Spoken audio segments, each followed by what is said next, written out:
you said it, we believe it.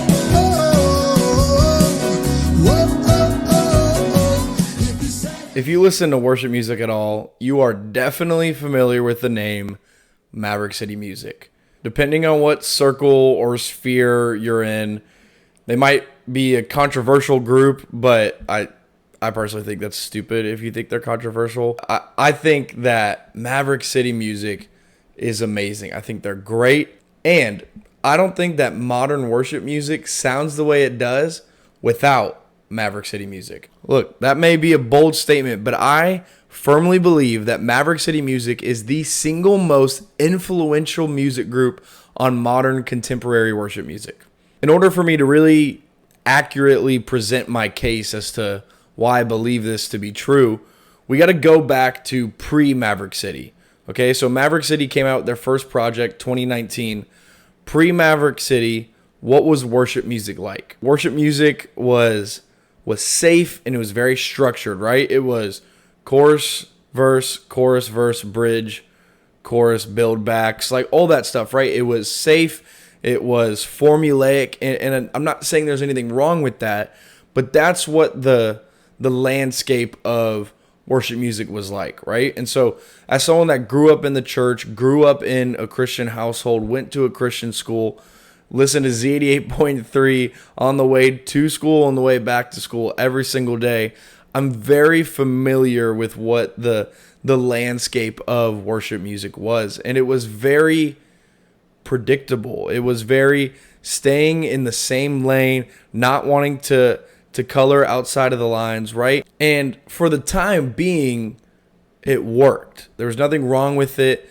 I think it brought a breath of fresh air at the time, but eventually, as time went on, there was a need for a change. There was a need for a shakeup. It no longer became that breath of fresh air, and it was becoming stale. And the church and Christians, we should be the face of art, right? Like we should be the ones with innovation and not copying the world, not copying what we see out there. And what happened was we got stuck. And that is until Maverick City Music came on the scene.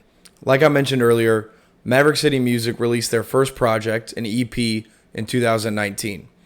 The group originally consisted of prominent members like Chandler Moore, Brandon Lake, Dante Bowe, Naomi Rain, Stephanie Gretzinger, and they all came together to do something new. They came together, created this collective to blend contemporary Christian music and gospel music. I think the mission behind what Maverick City was really setting out to do when they came together is worded perfectly in their Spotify bio. It reads here, Maverick City started with a dream to make space for folk that would otherwise live in their own separate worlds, to break the unspoken rules that exist in the Christian contemporary music and gospel world.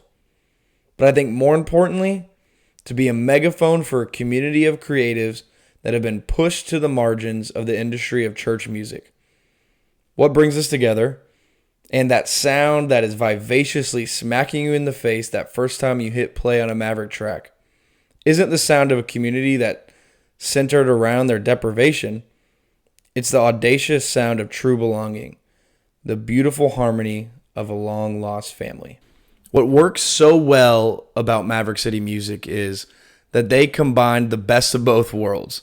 They took artists from both spheres of gospel and Christian contemporary music and blended them together, not in a random mess, but in a way that both of their talents, both of their skills, what both genres had to offer really complemented each other and made a beautiful blend of something honestly brand new. From this new sound that Maverick City really pioneered and paved the way for, we see the energy and the passion that gospel music has, with a lot of similar writing conventions that we see in Christian contemporary music, but with a lot less structure. And I think that's a good thing, right? I think what we see is there is a narrative structure of what the song is trying to do. There is a level of repetition like we hear in modern Christian contemporary music. But the number one thing that Maverick City offers that I just absolutely love, that connects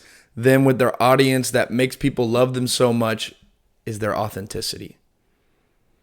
Maverick City Music, what I love so much about them is for almost every song that they have in their catalog, there's also a video of the recording of it. Because they're not just releasing a squeaky clean, polished song. They're releasing moments. And they're allowing you to come into that moment. Moments of people passionately worshiping the Lord, passionately seeking God on their knees, crying out to him. Like this is their blood, sweat, and tears were put into this track, put into this songwriting. We get to see everyone, their faces, their emotions, what they put into every single song. We get to see it because it's not about releasing the best sounding song. It's about releasing what's on your heart. It's about showing people what it truly looks like to worship the Lord. It's not about excellence. It's not about perfection. It's about raw. It's about real. And that authenticity connects people. This is how we see Maverick City transforming the Christian contemporary worship scene. I know there's probably some people that they like the classic hymns. They like that classic Chris Tomlin, Z88.3 structure, and I get it, right? The Maverick City, it's almost a little crazy, right? They're singing one thing, and all of a sudden, they're singing a whole new song in the middle of it, right? I like my 5-minute songs, not my 12-minute songs, and I get it. But I just need you to know this authenticity thing that they're trying to convey, it's working. This passion that they're trying to communicate to their audience, it's working.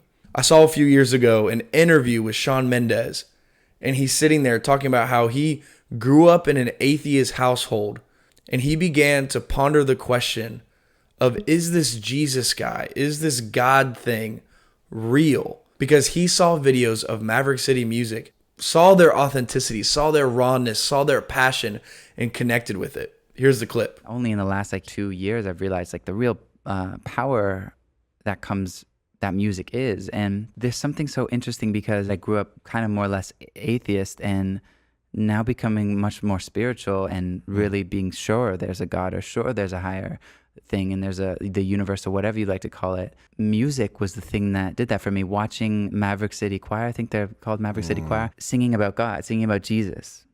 I'm sitting there watching this YouTube video and they're singing about Jesus, and I just start crying my eyes out. And I'm like, you know when you're crying and it's like, this is like something leaving me? Yeah. This is like that type of cry. It's like, and I'm like, how is something that my whole life I've grown up to believe is fanatic and not science and not the truth feel like home because of this song?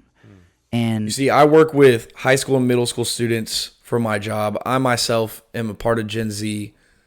And I think one of Gen Z's defining characteristics is this longing and desire for realness, for authenticity. We don't care about perfection. We don't care about, quote unquote, the best thing, the best looking thing. We want the real thing. And no, that's not a Maverick City pun. We want the real thing. And I believe that Maverick City offers that. And that's why they're blowing up. That's why their music is explosive to young Christians, because it's authentic and it's real. And Christian music groups, worship bands all over are noticing it too. Think about Elevation pre-Maverick City, pre-2019, what they sounded like. That Mac Brock era. And now look at them. Almost all of their songs have live recordings, have these sessions, right? They're going off structure. There's way more free flowing and ad libs. Very, very, very Maverick City influenced. Now, I dare you to listen to a new worship song and tell me you don't hear at least a hint, at least a pinch of Maverick City Music's influence in there. I think that their influence on the Christian worship music genre, their influence is undeniable. So let me know what you think. Am I right? Am I wrong? What are some of your favorite Maverick City Music songs? As always, Dusky's homies.